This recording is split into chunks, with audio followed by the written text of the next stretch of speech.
disastrous, because right now, here in New York, you can calculate at our latitude, we are all moving with the Earth at 800 miles an hour due east, because Earth is rotating. If you stopped Earth and you weren't seat belt buckled to the Earth, you would fall over and roll 800 miles an hour due east.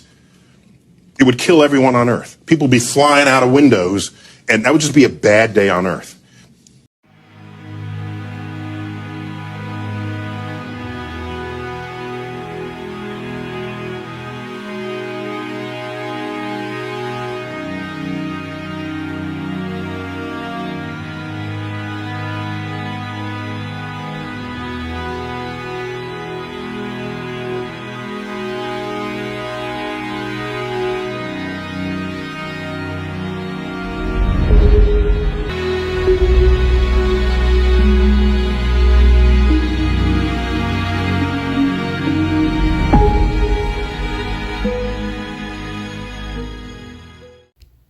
Is Helios a god? The heliocentrism that people believe in, I ask you, is Helios a god? Maybe a false god, but do you accept that Helios is a god? Maybe God with a small g. So what exactly is it that Allah is speaking about here? Ilahumma Allah. This is the second time Allah says this out of 5 times consecutively. Ilahumma Allah. Is there any God with Allah? What is Allah speaking about? He's talking about the earth here being a settled abode, qararan. He's talking about the anchors, the rawasiya. So why is Allah amongst speaking about what He's created? Why is Allah repeating 5 times, is there any God with Allah? Do you know Helios? Do you know what is being taught in schools today? Do you know what everyone accepts as like a consensus that this is the truth and this is what we live in and that everything is revolving around the sun? Are you familiar with Helios? Do you know who Helios is? Here you go, Helios, yeah? Helios. Ancient Greek religion and mythology, Helios. Who is he? The personification of the sun. And so what is heliocentrism? I think you'll agree Helios is in the name. Everything is centered, centric. Everything is centric around Helios, the sun god. Is this what is apparently being taught in schools as a scientific fact? That the sun, that the earth, and everything revolves around the sun at the center. Is that what we're being taught? So what do you think shirk is? You might be familiar with shirk. So if you look here, you'll agree that this word is the Arabic shirk, and you'll agree that it means to associate. So then the question is, what is it that Allah is saying here when He repeats 5 times, is there any God with Allah? What is Allah saying? Is Allah better or what they associate? Or who created the heavens and the earth? This is the first time. Is there any God alongside Allah? Ilahum ma'Allah. What is Allah speaking about? The heavens and the earth, what He created. And then again, or who made the earth? A qararan, a settled, a stable abode. Why is Allah speaking about what He created? And then He says 5 times, is there any God alongside Allah? Ilahumma Allah. And then again, Ilahumma Allah. Ilahumma Allah. And what does He say? How many know? Most of them do not know. What does that tell you about consensus, about ijma, about the majority on earth? Do most of them know? And then again, more description of what Allah created. And then again, Ilahumma Allah. On top of that, exalted is Allah. Ta'ala Allahu amma yushrikun. There's the shirk again. Exalted is Allah above the partners they ascribe. Who's Helios? Remind me again. Helios? Heliocentric? Heliocentrism? And then again, Ilahumma Allah. Again, what is Allah speaking about? And then on top of that, what does he say? Bring your proof. قُلْ هَاتُوا بُرْهَانَكُمْ إِن كُنْتُمْ صَادِقِينَ. Bring your proof. I say the same. Challenge me on this topic. I know my topic very well. I'll take on a challenge from anyone. Bring your evidence if you are truthful. I'm challenging everyone. Do you believe that Allah has made the earth qararan, a settled, stable abode?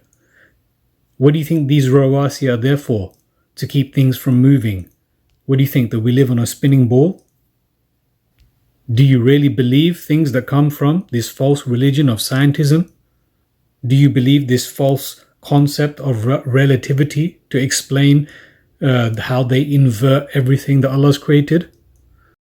Maybe you believe everything that comes from this false religion of scientism, and you believe in these forces called relativity, so that you can hold on to these illusions that you can't show in the Quran, these abstract concepts that you cannot prove.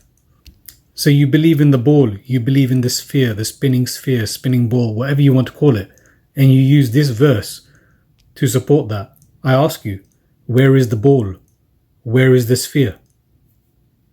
I can see yukowiru, I can see roll, even though what's being described is night and day, not the earth. But even then, I'll give you that. So where is the ball? Where is the sphere? Fine, it's describing the night and day. So where is the ball? Where is the sphere? It's roll, yukowiru, or even rotate. It's definitely roll or rotate, yukowiru. Anyone that says otherwise is lying. But I ask you, where is the ball or where is the sphere? Is Helios holding your balls? This rolling and this rotating from this verse about the night and day, not even the earth, about the night and day, this rolling and this rotating is talking about the twisting of a turban around the head. Just like إِذَا الشَّمْسُ كُوِّرَتْ, the sun is rolled up. Or are you going to tell me the sun is balled up? Or the sun is sphered up? Or are you going to tell me that this surah At-Takwir, is the balling? Is that what you're going to tell me? Or the sphering? Or even the wrapping? Really, I ask, would anyone call that surah the balling? Or even the wrapping? There is a surah for wrap. There is a word for wrap. Al-Muzammil, the wrapped one. So where are these balls? Is Helios holding these balls? Helios, my friend, is subjugated. Yeah. Back to that verse again, where you say there is a ball. The sun, Helios, yeah, if you like, is subjugated. Sakhara. Have you looked into the Arabic, the roots of that word? It's a kind of humiliation. That's what it is, that kind of subjugation. The kind of humiliation that Nuh alayhi salam received as he was building his ship from the chiefs around him. Yeah, that kind of mocking and humiliation. If you understand that, you understand this word. The sun is subjugated to that extent. It's not the center. It's not the center. It's not where everything is going around this thing. Not only is it subjugated, it's subjugated along with the moon. So they're both equally subjugated to what? What is the topic of that sentence? What is the topic of this verse, which you claim confirms a ball? What is the topic? The heavens and the earth. So everything else is detailed after that. Everything else is secondary after that. And Allah says He created the heavens and earth with truth. And there you are now describing how Allah created the heavens and the earth with lies. And they say ball. And they say sphere. Where they get that from and how they miss everything else in this verse is beyond me. Forget the fact that it's describing the night and the day, not even the earth. So just like Nuh alayhi salam said in response to the chiefs and the people that were mocking him, if you mock, maybe we can mock you as well. So where is the egg? We put aside the ball now, or the sphere. So Helios is obviously holding your balls. So where are these eggs? Is Helios holding these eggs as well? Where is it? I ask you, where is the egg here? And after that he widened the earth. I can't see. Where is the egg? This is the root of the word. Daha, dahaha. So dahawa informed us that it could mean to spread out, to level up, to widen, to enlarge, to relax. Where is the egg? Again, putting aside the fact that the egg is a noun and what is being spoken of here is a verb, how do you get egg from a verb? How do you get egg that is not even in the roots? And once again, you completely miss everything else that is said around that. First of all, where the egg doesn't even exist, you miss everything that is said before that. Do you even believe the words that Allah speaks? Do you believe that Allah created a strong heaven, or do you believe it's a weak heaven that people can easily surpass? Do you believe that Allah constructed this heaven? Yeah? Something that was made. Do you believe that He built it? Or do you believe it was something through spinning explosions? And then somehow you get the egg. Where is it? Where is the egg? So if Helios is a false sun god, and if heliocentrism is centered around this false sun god, it's interesting what is said in the surah about the sun, Surah Ash-Shams.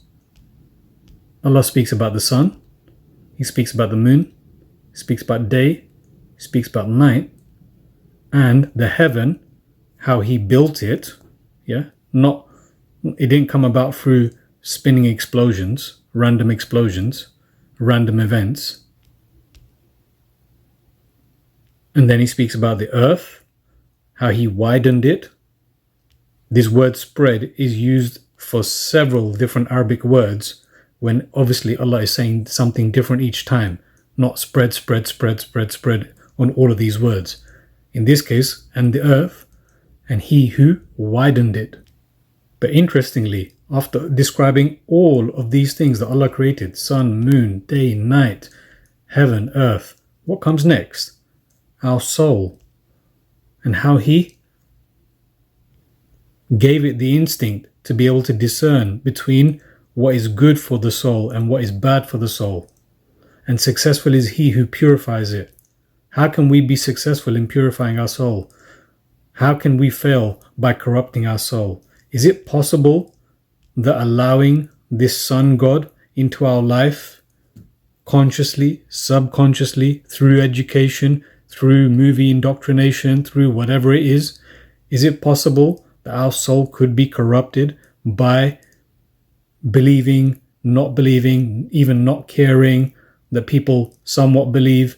Is it possible that this Helios, this sun god, heliocentrism, believing that all of Allah's creation is centered around this false notion of this sun being at the center, is it possible that after all of this creation that Allah lists here, why would He speak about the soul and about successfully purifying it and not failing and not corrupting it?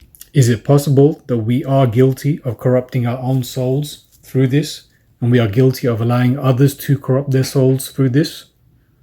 Believing in a false creation, a false existence of creation.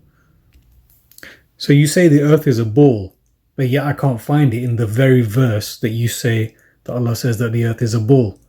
You say that the earth is an egg or an egg shape in the very verse that I cannot find anywhere where it says that it's egg.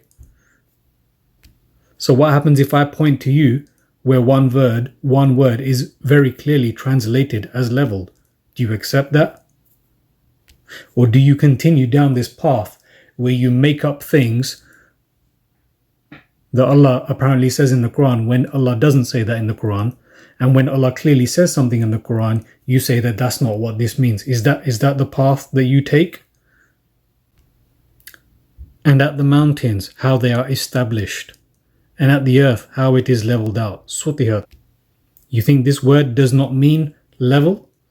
Have a look here in just one of the variety of dictionaries that I've gone through that will all point towards some kind of leveling, flattening, or some kind of evening out. Have a look here in the roots. Sutihat. Can you see that? flatten, level, plain, level. Sea level, very interesting. Like sea level. Evened. So what do you think Allah is describing here? And the earth, how He sutihat. He leveled it out. Are you going to say, no, that's not what that means? But instead you want to hold on to a ball that cannot be found in the Arabic, or a sphere that cannot be found in the Arabic, or an egg that cannot be found in the Arabic. Do you even look at the context at how any of these verses are used? And at the heaven, how it is raised? What are you picturing? And at the mountains, how they are established? Why do you think Allah is describing His creation like this? And at the earth, how it is leveled out? As I've mentioned, spread, you will find they are guilty of using this word spread for several different Arabic words. And yes, so I'm reminding, because we are only reminders. We can only remind. We have no control over people. But I challenge you on this topic, because I know it very well. I challenge anyone on this topic. That's the confidence that comes when you spend a very, very long time looking into everything very deeply for a long time on a topic that people think is not a very important topic. But yet, as I'm showing you right now, it's a very important topic, and it's spoken of heavily throughout the Quran. If you thought that this was how we move through our solar system, you'd be wrong. In reality, it looks a lot more like this: the Earth moving around the Sun in a corkscrew shape, and the rest of the planets are doing the same. How is this possible? Well, for one, our entire solar system rotates around our Milky Way galaxy at an insane 220 kilometers per second. Not only that, our entire solar system plane is tilted forward about 60 degrees in reference to our galaxy's plane. And when you trace out all of that movement, you can see our planet spiraling through space in beautifully organized chaos. So if you think about it, Earth is not only our planet, but it's also kind of a spaceship. You want to talk about space travel? Quran talks about space travel. Yes, Quran talks about space travel. Listen to what Allah has to say about space travel. Soon we will attend to you, O you burdensome too. So which of the favors of your Lord will you both falsify? سنفرغ لكم أيها الثقلان فبأي آلاء ربكما تكذبان يا معشر الجن والإنس إن استطعتم. O assembly of the jinn and humans, if you are able to penetrate the boundaries of the heavens and the earth, then penetrate. You cannot penetrate except by authority. What do you think Allah is saying here? Let's have a look. Sounds like to me he's saying, yeah, if you think you can, go ahead. I've not designed this for you. I've not designed this for anything but to keep you here. But if you think you can go, then go. Let's test if I'm right. Here you go. Ya ma'shar al-jinni wal-ins. O society of jinn and humans.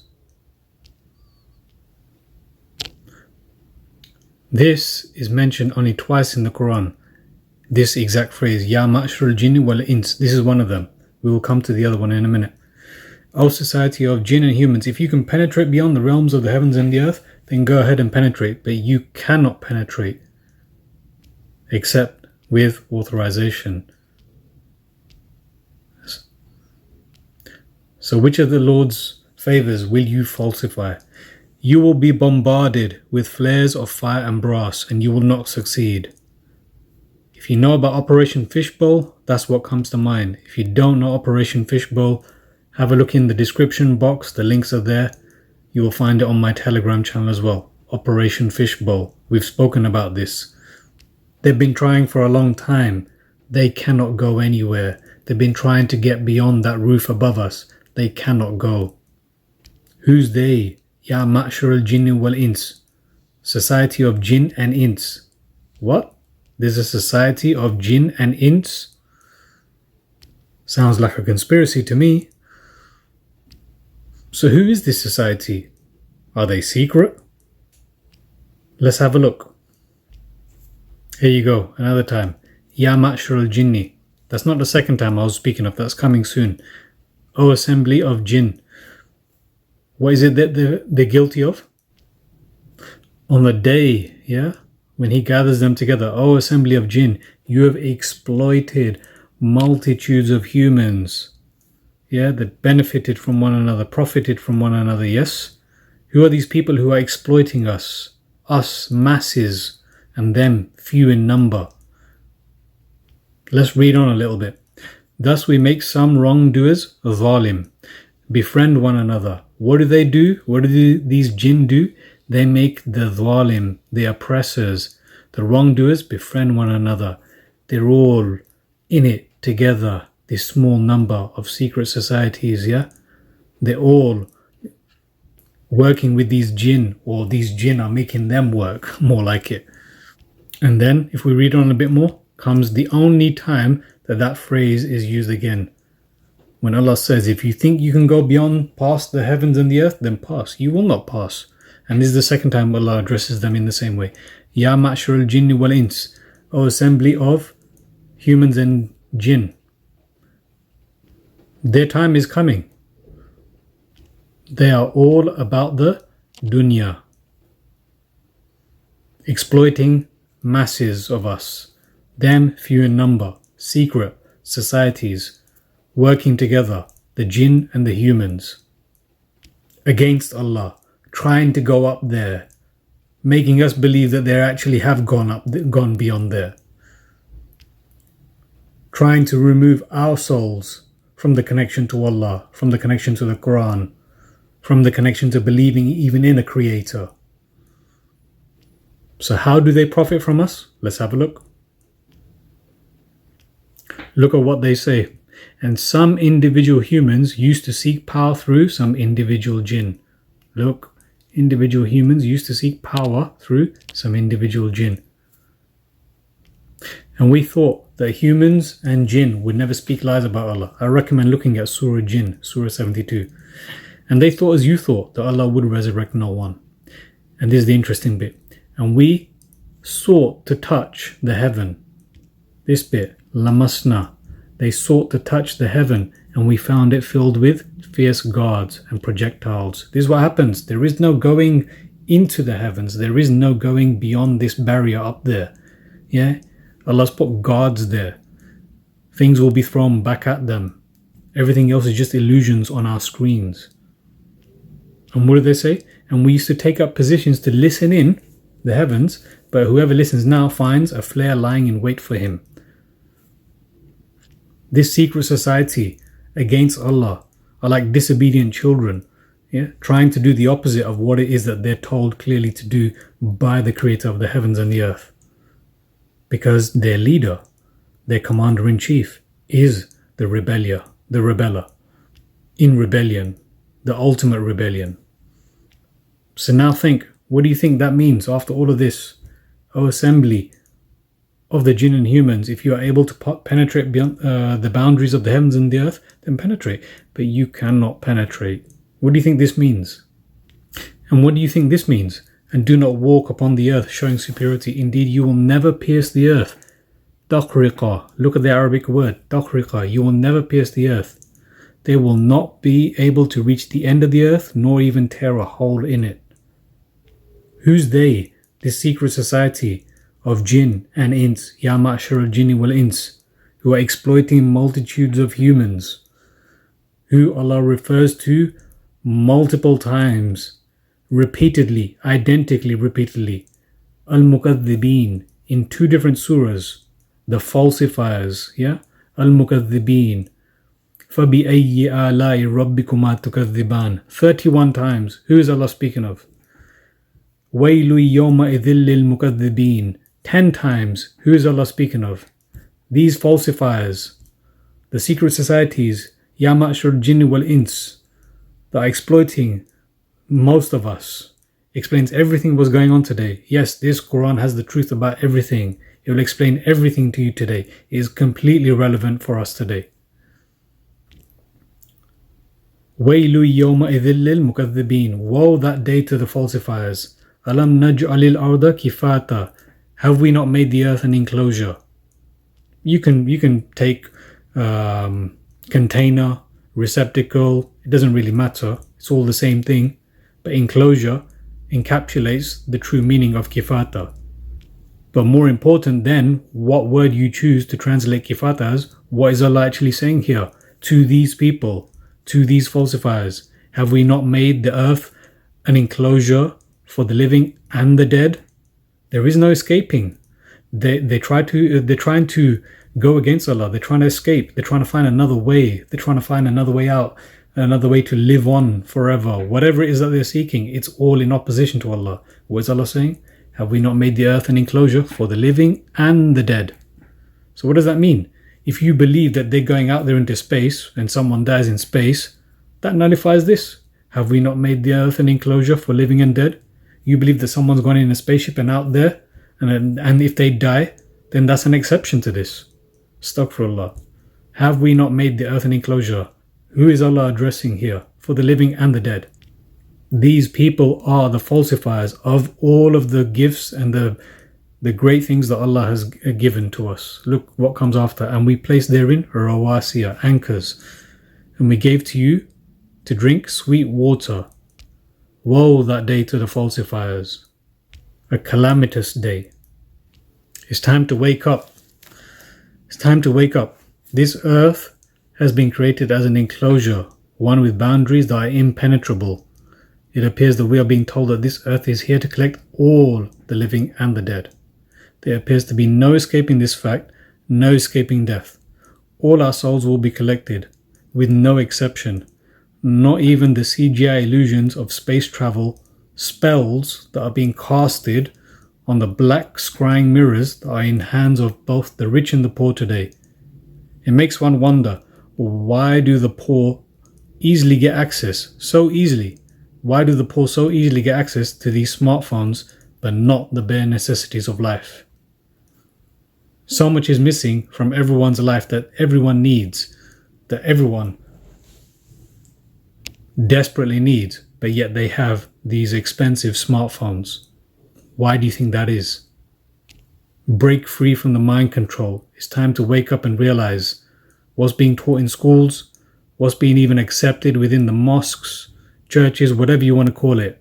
It's time to wake up. We're believing in satanic lies, and these satanic lies are being applied to the Quran as well, and to Islam. And they say, oh, it's a healthy option to believe in heliocentrism. Ha! I challenge you, I challenge anyone. I know this topic really well. Bring me your best. I'm that confident. It sounds cocky, but I know this topic really well. Bring me your best. It's time to wake up. Thank you for listening. Please do share this. And please do continue to support. And I'll see you on the next one, inshallah. Assalamu alaikum wa rahmatullah.